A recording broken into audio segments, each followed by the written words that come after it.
Welcome to the second segment of the Rhino robot project. In today's session, I am investigating the movement of the robot arm. This robot has it has 3 of the 6 motors required.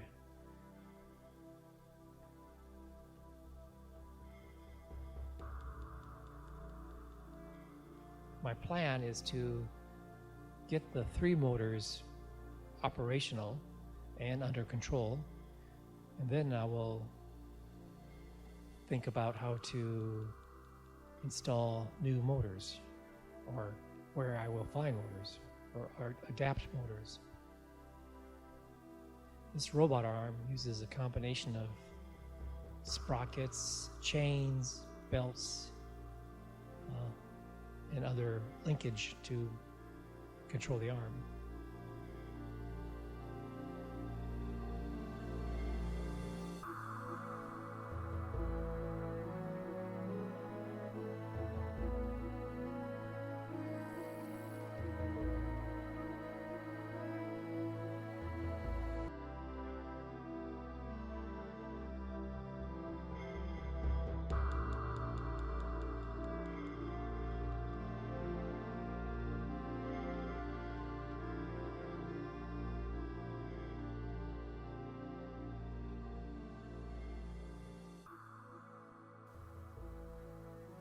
So I found that by tilting it up like this, I can get better access to the motors.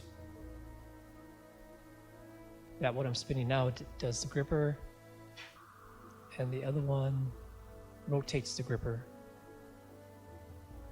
So to be able to look at these motors better, I had to swing the base around, but that made it off balance. So here I am adding weight to the base so it won't tip over.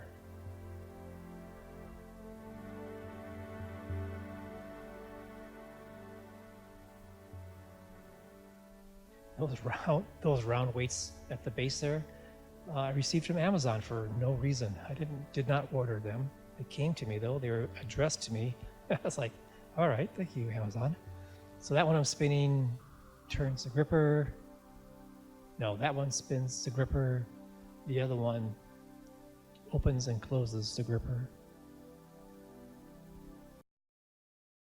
I've connected a 6-volt DC supply to the motor, so we can see this in action.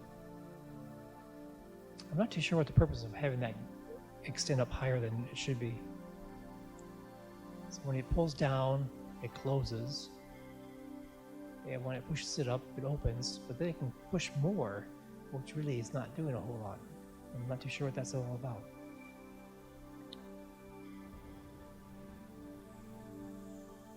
And I believe I next connect the rotator for the gripper.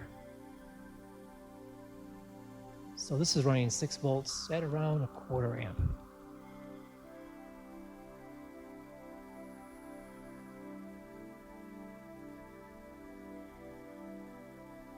All right, so now for some big action, there's the whole arm moving. The linkage for this is a little bit loose. The sprocket to the motor shaft has got a spot where it's kind of slips. The sprocket's good, it's just not tight on the motor shaft.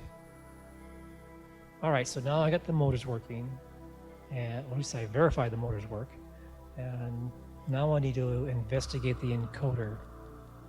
I know how encoders work, but I need to find out what the wiring to it is. What is the +5 volts? What is the return?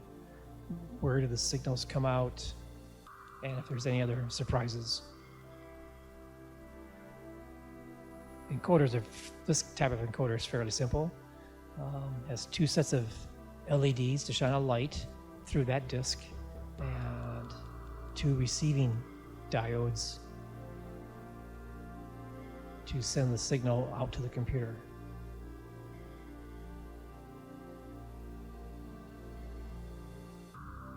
The slots in the disc are offset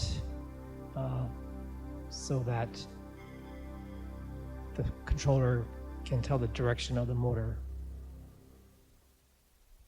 You may ask, why does the computer not already know?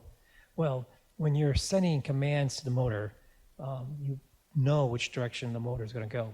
But if for some reason, well, when you want the motor to be still, you need to watch it to make sure it stays in place. If there's some tension on the motor, on the arm, some weight on the arm may try to push down on its own. Some counter forces may be moving the arm around. So the controller watches the encoder, and if for some reason the encoder starts to turn when it's not supposed to, it will apply a reverse voltage to hold it in place. So the encoder is very simple. A few LEDs, couple diodes, 2 potentiometers, but I need to know the wiring, so I have to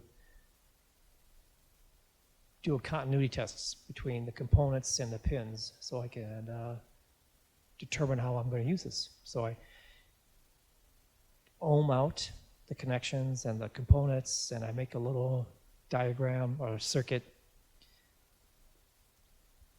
And then we went back and verified the circuit about 3 times.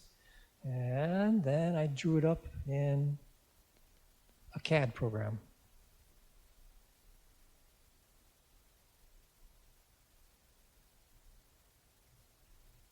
So I use Express PCB quite often.